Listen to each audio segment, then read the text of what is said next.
All right, at this point I'd like to introduce our speaker today, Dr. Jim Tu. Dr. Tu is an Extension Bee specialist with Alabama Cooperative Extension Service. He's also a lecturer across North America where he travels and speaks with beekeeping groups. He's a professor emeritus here at Ohio State University, and I'm so excited to have Jim with us. So, Jim, go ahead and take it away, making colony splits and inexact procedure. Good morning, everyone. Jim Tu, sitting here on what amounts to a very cold, wintry morning, should be springtime, and it was really insightful to go down and read everything that you were reading to see all the issues that you've been having with bees dying, bees being weak, whatever. Because I was feeling the need to consider splitting colonies to keep my own operation going. I just keep 10 hives, but hard enough keeping them alive.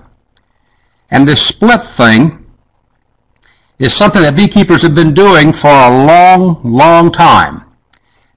And you would think that after so long a time that there'd be some tried and proven procedure where someone such as I would say, take 3 frames on April the 30th and do whatever, and it's just nothing like that at all. It's extremely relative, and I know Denise is listening in, so I don't want to get in trouble by using a gardening analogy, but it seems to me like it's like taking cuttings from a plant that my grandmother used to do when I was a young guy. How many cuttings, how strong was the plant, how big was the plant, did all the cuttings take? Some did, some grew to be spectacular plants, some stayed motley. So in a sense, when we start doing this split thing, the first thing I want to tell you is that it's not an exact procedure. And what people are doing there in Georgia, where the weather is hopefully much nicer than it is right here, saw the people go by from Maine. So every one of us are going to have our own individual issues. How strong is a colony? What time of the year? What's the weather prediction? Have access to queens? This thing is just nothing but variables. And we want to make these splits because some of us want to raise queens, increasingly. Raising our own queens outside of the southern part of the country and California is becoming an interesting proposition. Ironically, it's always kind of been that way. People have always wanted to raise their own queens. Right here in Ohio, years and years and years ago, we had the Ohio Honeybee Improvement Initiative back in the late 60s, early 70s. So raising our own queens, making up nukes, getting these nukes going, that's always been a part of splitting. Now, with us routinely experiencing as high as 40%, 50% winter kill, and that not being as surprising as it used to be, then increasingly we're having to look at making splits from the ones that survive just to kind of break even. And honestly, that's kind of a tough battle, and I'm not sure we are breaking even.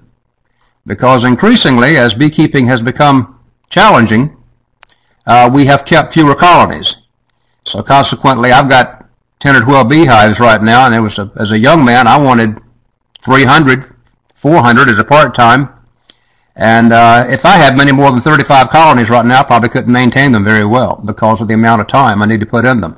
I know a lot of you are new. Don't get all weepy and, upset here on me because it's not the way that it was then. We should keep bees the way we have to keep them now. And unfortunately, for those of us who remember the old ways, things have changed, and it's more of a challenge to keep them. So we make splits to increase our colony numbers, either for build-up or because we try to replace winter losses, or alternatively, because we want to sell some bees to other people, and that's a fairly new event that's coming along too. Another reason is just temporary. You want an observation hive, or you're doing some scientific study or research work or whatever, or you're trying to lure bees out of the wall of a house and you got a trap set up and you want to put a nuke somewhere nearby that trap. So there's all kind of odd reasons that you might want to split a hive. Increasingly here in Ohio and the upper Midwest, Northeast, we are looking at making splits in the fall and then trying to winter those over. And as you might expect, the winter mortality rate in a 5-frame colony is pretty severe, but it's not really any higher in most instances than what has become an unfortunately normal number die-off, 40 to 50%. Once people really know what they're doing, they can keep about half of those colonies alive through the winter. So in the fall, why do it in the fall? You've got plenty of bees. Bees are everywhere, as many as you're ever going to have.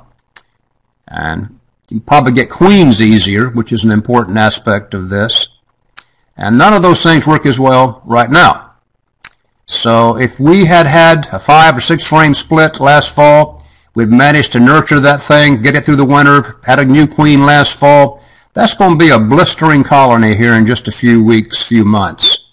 So we'd like to explore that, but it's not without some issues and challenging. So wintering splits is still something that we're struggling through. I'll have some more comments on that later on.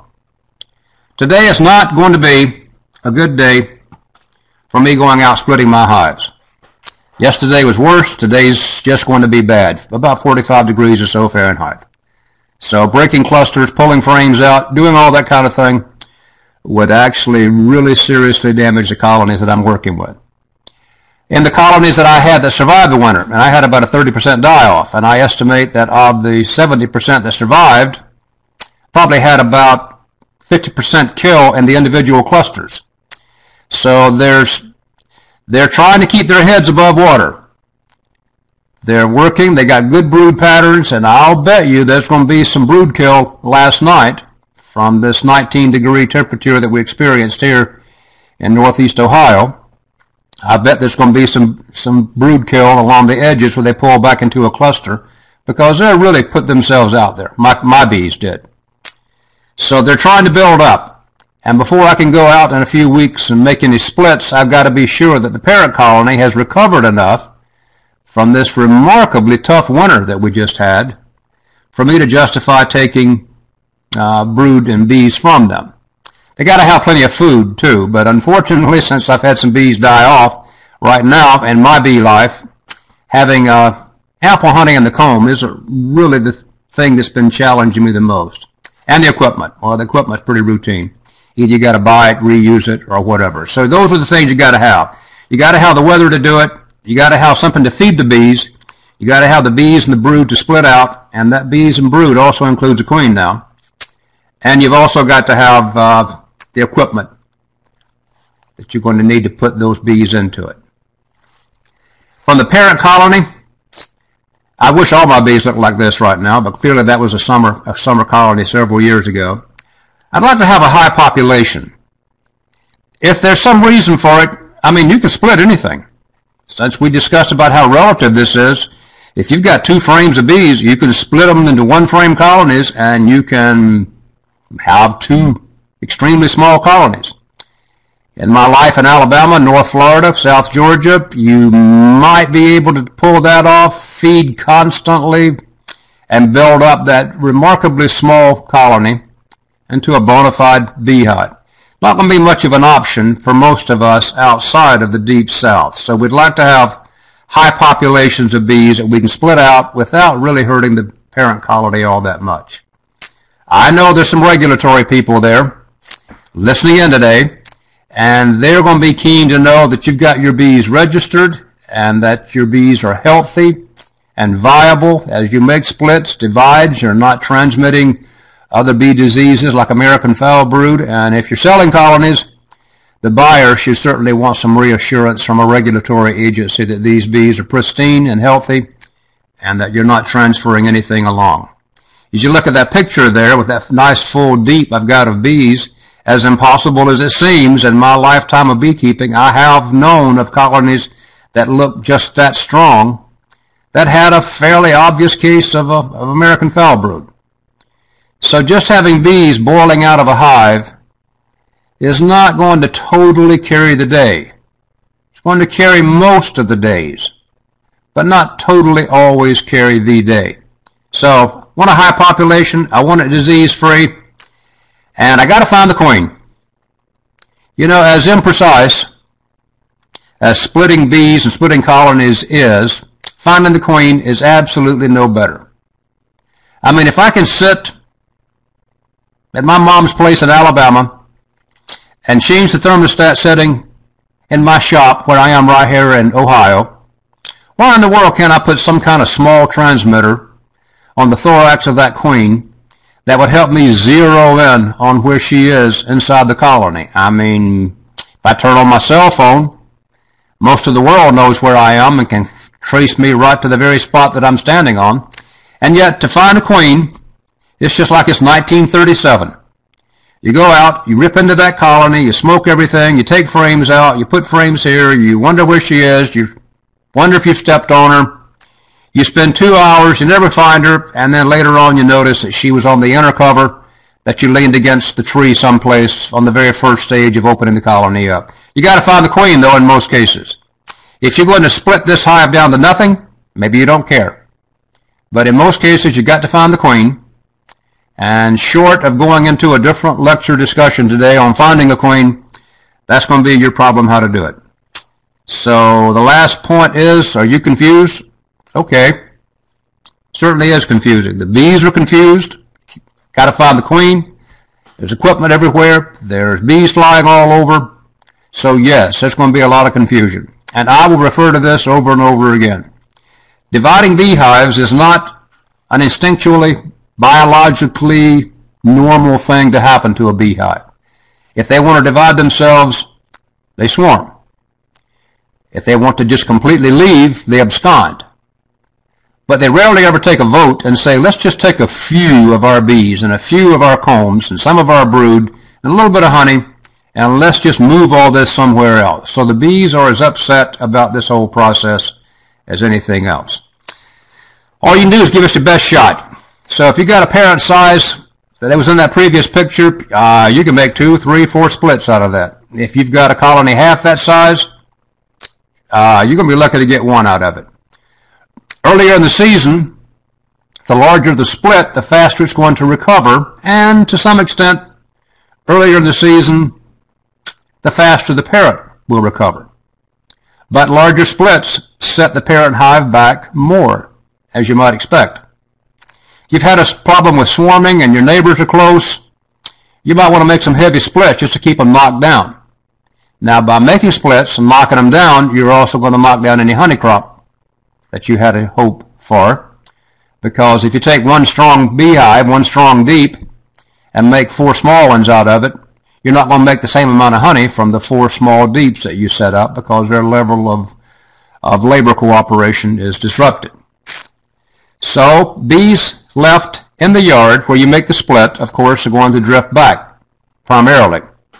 So it's a little bit like penguins moving stone on some cold Arctic island somewhere where there's stones are moved, stones are moved, stones are moved. As penguins build their nest, while you're busy shaking bees into a split, a good part of the bees are flying back.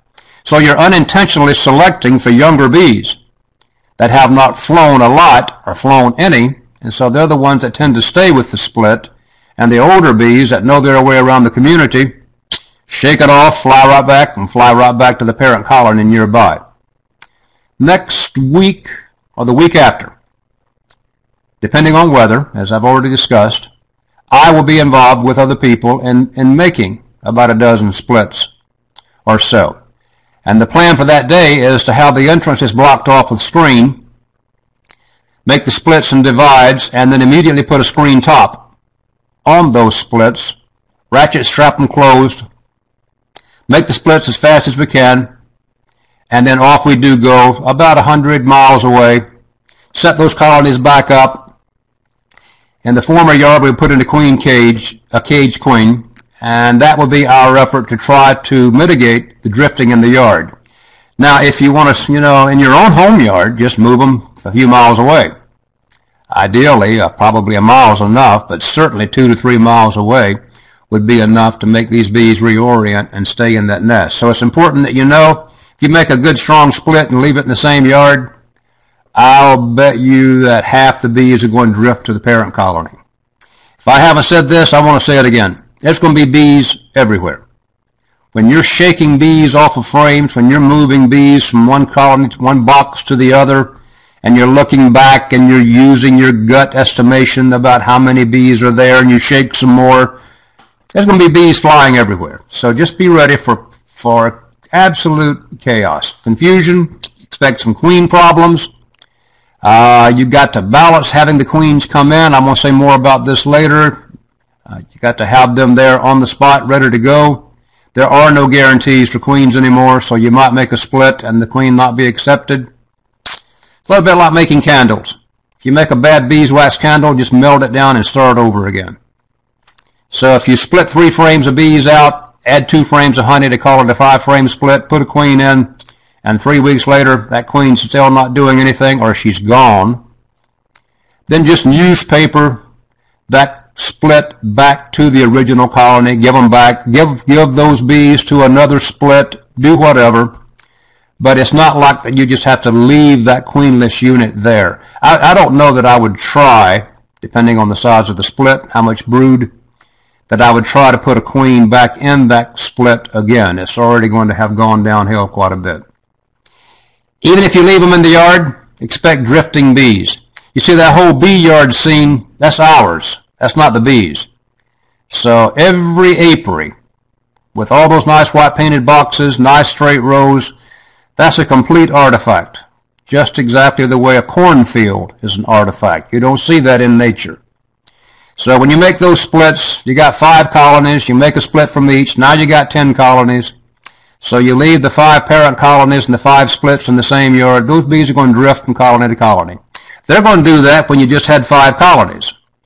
Because of the similarity of odors, hive design, hive layout, there's just going to be confusion that goes on. So expect drifting bees. You need to expect that anyway. So there's a good chance that even if everything works well with those 5 splits, that you're going to have to go back later, remove some brood, put some brood here, give this one over here some bees, put some brood here, and equalize those things out to keep them all pretty much growing along the same. This beekeeper here, clearly, he didn't tell me this, but to me it's clearly got some brood up in that top super, and he just set it off there and has a little nuke. I don't know what he's going to do with it. Is that just going to be for a colony increase or whatever? I can tell you this was an older guy. You know, I say that now, and probably about my age, so maybe he wasn't as old as I thought. Never mind. This guy made this split from the super on top, and on the other, down on the far end, you can see where he's taken a deep off. But as you look at this beekeeper's operation, he's freely interchanging supers, what we call supers. But as weight becomes an issue, if you're a lightly built person, you have health restrictions or physical strength restrictions, it's not uncommon just to go with supers instead of deeps as brood chambers. The bees are as happy in 3 or 4 supers as they are 1 or 2 deeps. They're not really crazy about any of them, so they'll do okay in any size of equipment. I guess I'm off the subject, but the thing you do have to watch for is a super almost cost as much as a deep, so you can tie up more money. But nonetheless, splits are set off to one side, put a queen in. Season of the year or the climate is important. If you got the nice warm climate, you can feed them as he's doing. He has the jars on there. Needs bigger jars. You have to feed them too often. But in the warm climate, you can feed those things and build those splits back up. Life goes on much faster. So common split sizes are 3, 4, 5, 6, even 10 frames. 10 frames where you just take them off. You can make 1 and 2 frame splits. And I've already talked about that. It's going to be more work, more risk, long time build up. But if you've got some reason for it, that can be done. The bigger the split, the more you help the nuke, the more you knock the parent colony down. It's the kind of thing where you're going to lie in bed at night and wonder if you took too heavy a split, because right now, as you lie in bed at night, temperature's dropped. You wonder if there's enough bees in the split to cover the queen. So there's just going to be this feeling of uncertainty that I go through. I assume other people do it too. and you just have to know that you give it your best guess. It was a good, strong colony. I took 3 frames of brood out of the 7 frames of brood they had. Moved enough bees. That's a fairly good split, so the nuke should be okay. But I need to know that the stronger I make the nuke and the better shape I leave it in for survival, then the weaker I have made the parent colony and the worse shape I've left it in. But there's nothing you can do other than give that your best guess, your best estimation. How many? How often? That's really all up to you. The picture here that I'm showing is a good booming colony, as I recall all those years ago, late spring season. So I could split that thing right down to maybe if there's 7 frames of brood there, I could make 4 splits out of it. I had the queens, and then do whatever it takes to give food supplies, build those bees up, and so from 1, you could, in theory, have 4. But if you're going to take all the beehives you have and do this to them, then you need to know that that particular season is going to be relegated to colony number increase, because there won't be any surplus honey left for you, and there may not be enough for the bees as they struggle with the spring season. But overall, it's not that uncommon to take a colony like this and to really knock it down hard. If you know it's going to swarm, or you sense that it's going to swarm, I would rather you split it like this and try to keep the swarm in your own operation than to have the bees fly over to the neighbor's yard and cause all the excitement and confusion that it causes when the swarm escapes, takes off, and leaves. And it's pretty sickening to watch a swarm go. So again, I keep wanting to get off the subject. That colony that I'm showing in the main picture is going to want to swarm if you don't do something. I should have already long since had more space on that colony.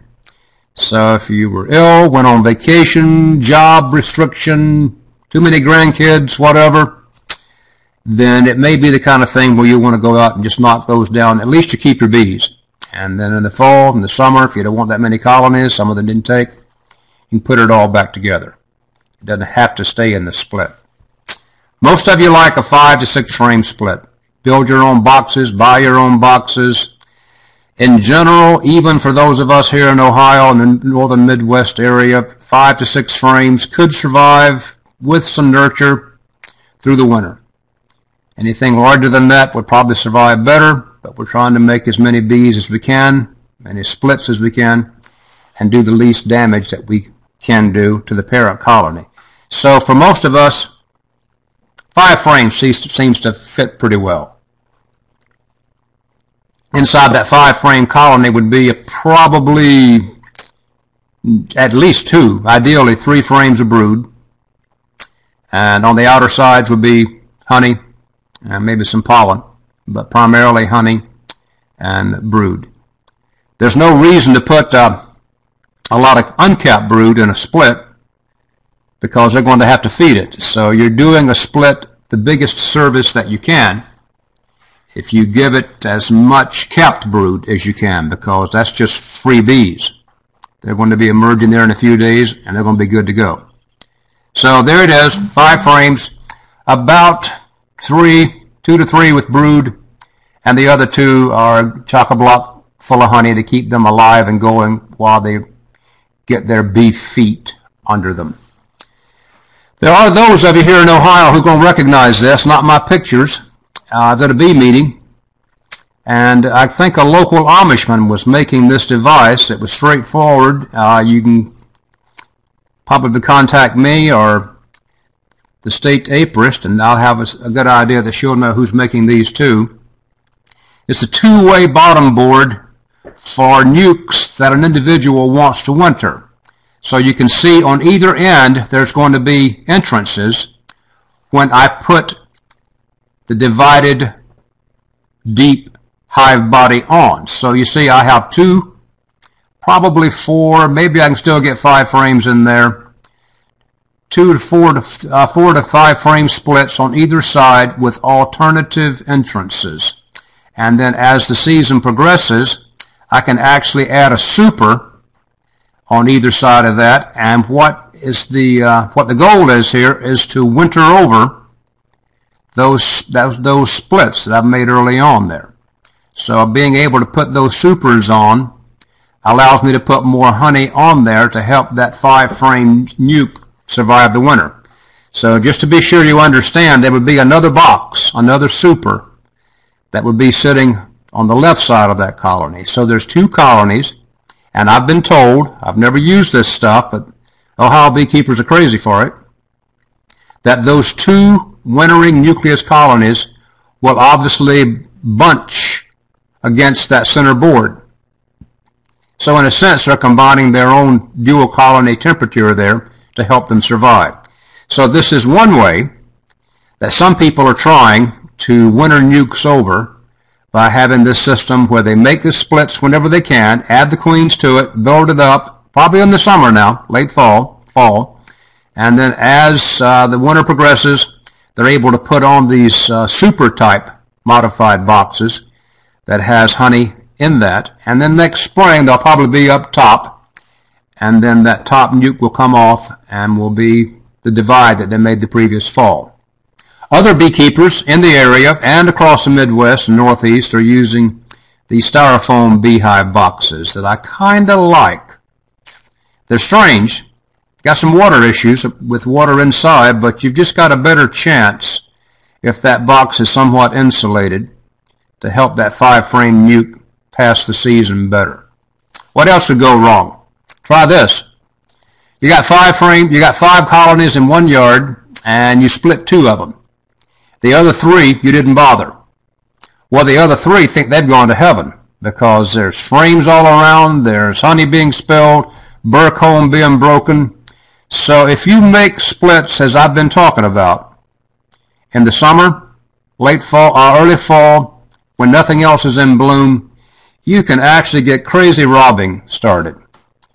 Robbing is a very inconsequential thing in the natural scheme of things. It occurs as this mutant artifact of bee behavior when we put 5, 10, 15, 35 colonies in one yard. They would never have lived that close together in nature, and in nature bees are not particularly friendly toward each other's colony. So if all of a sudden those 3 hives in your yard had the opportunity to attack those 2 colonies that were now completely vulnerable and confused, you get this massive robbing scene started that is just about impossible to start. If you had this mess going on, all you can do is totally shut down everything, put it back together as quickly as you can, and pack something in the entrances, close the entrances down, and it's going to be absolute bedlam. So be aware that under the right conditions and doing things the wrong way, that you can get this robbing situation started. Some have said that if you're going to split 2, to go ahead and open all 5. Alert all of them that nobody's going to be on vacation here today, that you're all kind of under attack. 2 of you are under attack more than the other 3, but nobody's safe. Does that make sense? If you just leave the other 3 there untouched, then they're good to go, and they're the ones who'll be going out causing trouble. Let them raise their own queen. Why would you buy a queen? Just make a split, leave it there. It's going to take about 50 days. 50 days from the day you make the split until the day the first new worker emerges from that split procedure. So if you did that process, I've chosen these dates some time ago, on March the 29th, the first workers from that queen would be emerging 50 days later on May the 18th. So if you make a split, the latter part of at the end, or after your nectar flow is over, that'd be late June, early July here where I am. If I made a split then and let them raise their own queen, I would just have to know that it's going to be way over in August before there's any bee replacement going on. So during that time, I would have experienced, or that colony would have experienced a precipitous population decline. You're losing workers all that time. They're pricey, they're hard to get, but if you can, you really need to have a queen to go in that split you're making. That profoundly makes all things better. You can have too many bees, too few bees. You can miscalculate the brood. Queen doesn't work. You need to implement food store adjustment. All of these things are going to require some windage, some correction. That's why you're the beekeeper. This is not the bees' style of living. It's our style of living with the bees. So we're right in the thick of their lives. They wouldn't do it this way on their own. But since we want them to live in our white boxes and produce honey for us and let us requeen them and treat for diseases, then we're going to have to go back and adjust these splits the way that I've shown you here. Sometimes it doesn't work. I asked the guy all those years ago when I bought this styrofoam expanded polystyrene nucleus hive. I said, I don't see a ventilation hole here. Is this thing going to hold water? And he said, oh, no, it's going to be fine. So I put those right outside my house, right outside my door, and I watched them winter. And occasionally, when there'd be a nice day, there'd be a few bees flying, so I knew that they were alive. And in the spring, when I opened that for the first time, no exaggeration, there was 4 inches of water in the bottom of that colony. And the bees were alive above that flooded basement, more or less. So from that, I was absolutely certain that this strong populous colony in dense styrofoam will need some kind of ventilation. Now, the Varroa has changed all that. Most of the new plastic equipment that's out has screen bottom boards, and so ventilation isn't an issue. But if you give it a shot, it doesn't work. As I've said, it's just like making a candle. You make a bad candle, just remelt it, start over again. This is what I've told you. It's going to be confusing. You're going to need the weather on your side. You're going to want to make the strongest split you can make and do the least damage to the parent colony. You need to expect bees and confusion flying everywhere, and you need to expect a remarkable degree of uncertainty about exactly how well it's worked out, so you will have to go back in many cases and make adjustments. And then in some instances, it just won't work. It was unsuccessful. And if that's the case and the bees are still alive, then you dispense with them as expeditiously as possible. You give them to another split, or you put them back with the parent colony, or I guess in a best case scenario, you put a queen in there with them. That's the best I can do. It's basically my plan for next week or the week after, is to try to recover from the winter losses and do what I can. Thanks for listening. Denise, come back to me. Great. Thanks so much, Jim, right here. So, folks, if you have questions, some folks are typing, so go ahead and type in your questions. Jim, I know we have a fair number of new beekeepers who join us on these webinars. You talked about newspapering. Can you talk a little bit about that? If you have to put the colony back together, if it's been separated for a week or two, those bees are no longer in fellowship with each other. So a common, easy way to recombine or to combine colonies again is just to lay a single sheet of newspaper across the bottom colony, punch a hole or two in it, and then put the bees on top of that sheet of newspaper in their equipment, a deep, a shallow, or whatever, and close it up. And then what will happen is that that boundary of newspaper between the bees causes a colony disturbance, and the bees will busily begin the process of chewing that newspaper, and they will gently and in a much more friendly way reunite themselves. So it's a common technique for just recombining a colony. You can smoke them like crazy, just smoke, smoke, smoke, smoke, smoke, and then in the middle of all that smoke confusion recombine them. But the newspaper method is much more civilized, if I could use that word, and it's much gentler on the bees. Okay, Larry wants to know when a queen should be placed in the split. When or where? When. I want you to put the queen in as soon as you make the split, ideally. You see, if you make the split and you've got open brood there, then they're going to begin the process really within hours of raising natural queens on any open brood that's at the right age. So I would like for that queen that you're going to put in there to be introduced as quickly as possible to that new colony. See, she is not going to be welcome there. No queen can just be dropped into a colony, and it probably has something to do with the bees' fear of being parasitized by invasive colonies or queens. So you have to go through this debutante process where the new queen is introduced. So ideally, in a perfect bee yard on a perfect day with a perfect beehive, you would put the queen in at the same time that you make the split. I'd put her in first, and then add the bees to her, around her, shake the bees in that way. Okay, then Karen wants to know how soon you should check the new split.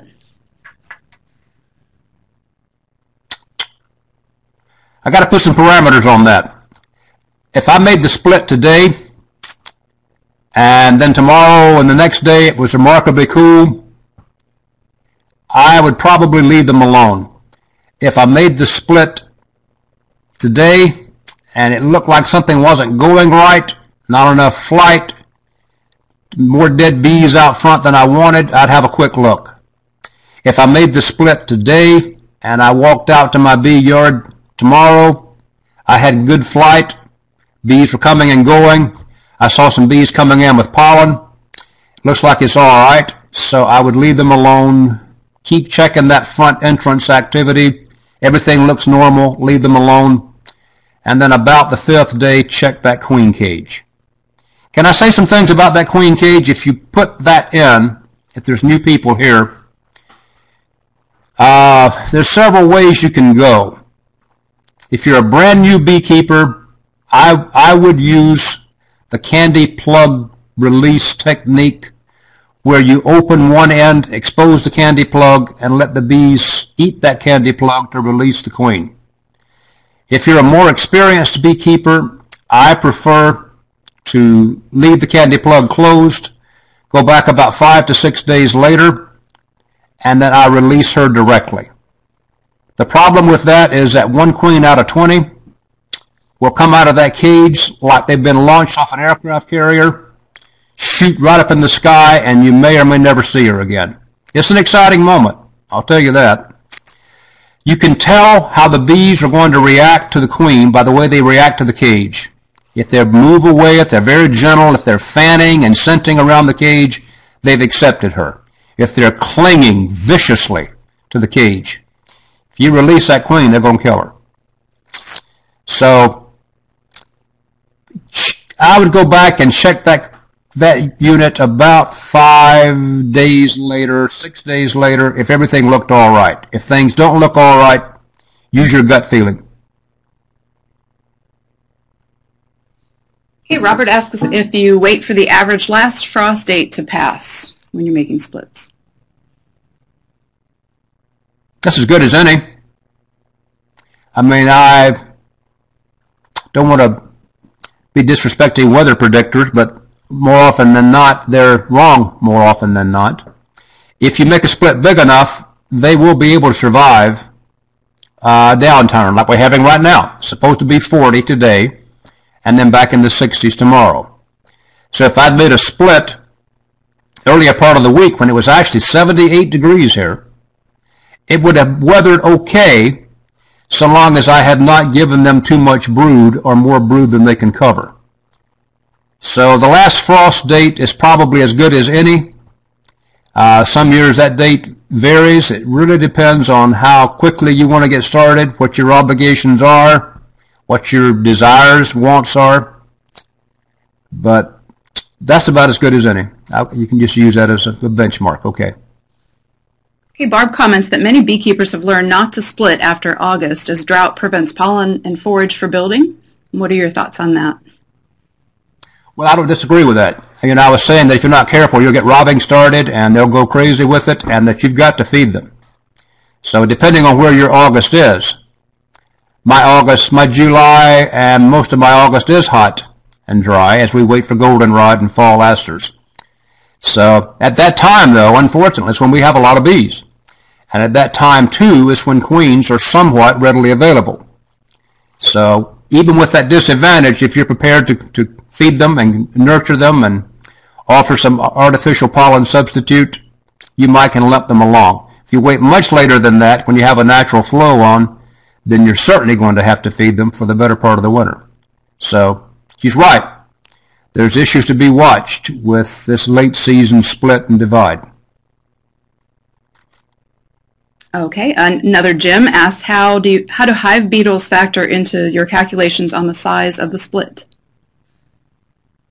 I don't know how to factor in hive beetles. I don't have them to speak of here in Ohio, so I don't factor them at all. In Alabama, where I work with Auburn and Alabama beekeepers they are a much more significant issue. But oddly, they're significant for some people, but not for others. So it's like if you've got small hive beetles, you got a problem. And if you don't, then try to keep on doing what you're doing. But the small hive beetle really does not yet have controlled ramifications or procedures worked out. Some beekeepers in the southeast say by all means put them in the sunlight, and that helps keep the colony down. Don't leave it shaded. Leave it out in the sun. Then I've had other beekeepers say if you leave bees in the sun in South Alabama, you're going to die when you try to go out and work those colonies later on in the high heat. So I'm rambling around to tell you that if you've got a serious hive beetle outbreak, you probably should be dealing with that first before you make splits to get the beetles under control as much as you can. So I'm not sure how to leave that. Small hive beetles are essentially an unknown entity for us. We get them in packaged bees here in the Midwest and Northeast when we bring them up. Sometimes they can hang on for a while, but knock on wood, for most of us here in this part of the country, they die out. Okay, how often do you take the old queen for the split and put the new queen in the parent hive? It depends on how old the old queen is. If she's already 2-3 years old, she's just a Band-Aid queen. And you put that old queen in a split and then really push her to go crazy producing brood, she's going to fail. And then that split's going to have to go through a supersedure process. So it's unless it's just a really remarkably new queen, even the parent colony, in an ideal world, should get a new queen. I want to make a few comments about that. That's easy for me to sit here and say that to you, but I've got a colony out here right now, and this time of the year that's got brood in 4 deeps, and I know she's already about 1.5 years old. Now, do I go in and follow my own advice and take that queen out that's just been prolific as all get out, or do you just wait till it gets worse? But by waiting till it gets worse, then I'm going to, have missed the season, the window, whatever. So part of me knows that I should requeen on a timetable. But the emotional part of me that evaluates queen productivity and output tends to say, no, I'm going to wait a while longer. So having said all that, if you're making splits and divides and raising queens and, increasing colony output, there's just not much of a job description there for an old queen. So she's going to need to go and be replaced just about as soon as the other queens are replaced too. Unless you just got her, if there's some reason I don't know about. Okay, Natalie says... That's it. Oh, sorry, Jim. Go ahead. Natalie says she and her dad made a split last weekend. If it survives this cold spell, is there anything they can do to help it? Well, everything's an option. If it survives a cold spell, and I certainly hope it does, and you think that it could stand some few more bees, that it's kind of weak, go back to the put upon tormented parent colony and take another frame out in the brood nest area. I'd like for it to be, just a reasonable amount of cap brood. Give it a gentle shake, knock off probably about half the bees, smoke the split that you've already made, and then add that comb of brood to them if they need it. How can you tell that they need it? Just going to be a feeling. Good flight, pollen coming in, everything seems balanced, they don't need it. If you open it up, 5 frames, only 1.5 frames have bees on it, that's probably going to be a small split. It could use some help. So you can add bees that way. Adding adult bees is more difficult to do and more risky because the new queen isn't that fully established.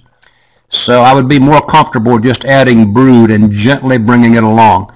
And that little colony should certainly not lack for any food supply, carbohydrates or pollen. So keep it fed, keep the entrance reduced to keep robbing under control. Okay, we'll take this last comment from Kathy, who says, you referenced your gut feeling often. Does this mean it takes a lot of guts to be a beekeeper, Jim? It does. It really does. You talk to my wife and let her hear that I got to go buy packages and bees again because what I did last year didn't work. Now, my wife's a good, supporting, loving woman. I'm kidding. But there is a feeling, and I tried to talk about it, and it borders on mysticism. If you just know it, after you've done this 5 or 6 years, and you go out in the bee yard, and the bees are coming, going, there's pollen everywhere, and they're gentle, they don't care that you're there, that's going to be a fairly healthy, straightforward colony. All is in balance. If you go out and there's all kind of signs at the front of the hive that there's been a skunk there, and there's some dead bees out front, and there's not much flight, you just know, you can just feel it. This is not how it should look. When you make these splits, you're going to be doing it primarily based on what it feels like to you. That's enough. That's no more. That's enough. Let me have one more frame here. It's going to be that kind of thing back and forth until you just feel okay about it. You'll be giving it your best guesses. You have to do that. There's no way around it.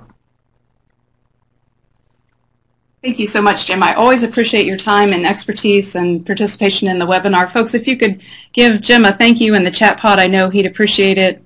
I opened 3 quick poll